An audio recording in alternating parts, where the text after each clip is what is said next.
On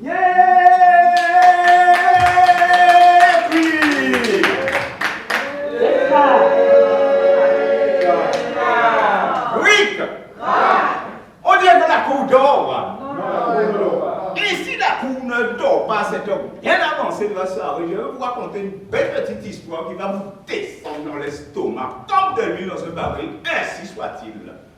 Mais c'est comme la société, je vais raconter l'histoire d'une petite bête qu'on aime bien aux Antilles, même ici aussi. Il s'agit donc du crabe. Et ça va me permettre de vous poser une question importante concernant le crabe. Est-ce que vous savez pourquoi les crabes n'ont pas de tête? Ça, c'est une bonne. Je suis persuadé que vous avez donné votre langue au chat, ce qui me permet de vous raconter l'histoire du crabe. Auparavant, le crabe avait une tête, un tronc et des pattes. L'escargot n'avait pas de coquille, la langouste n'avait pas de carapace et l'oursin non plus.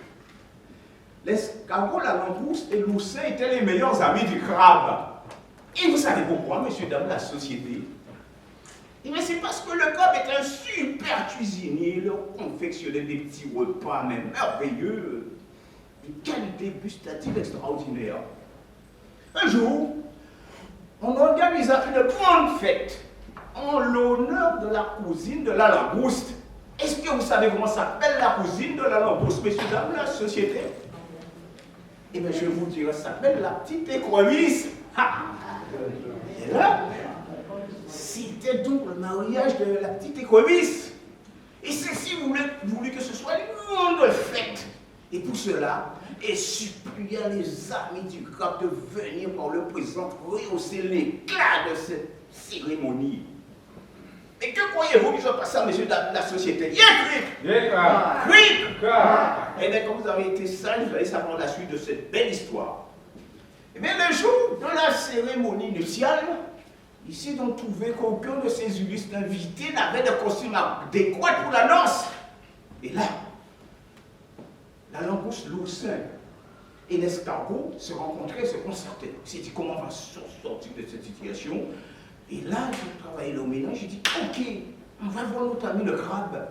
Et on va donc lui demander de nous passer quelques morceaux de sa carapace, tirés de sa tête. Et là, comme ça, on pourra fabriquer notre costume. Et aussitôt, Dieu, si tu fais partie, un autre cher ami, on est dans une situation extrêmement compliquée. Il y a toi qui peux nous tirer de là. On est invité au mariage, mais on n'a pas tenu. Qu'est-ce que tu peux faire pour nous? Et là, est-ce que tu peux nous passer quelques morceaux de carapace aussi pour qu'on puisse confectionner ce costume? Mais le crabe qui avait donc le cœur sous la main ne put donc rester insensible à la demande de ses amis.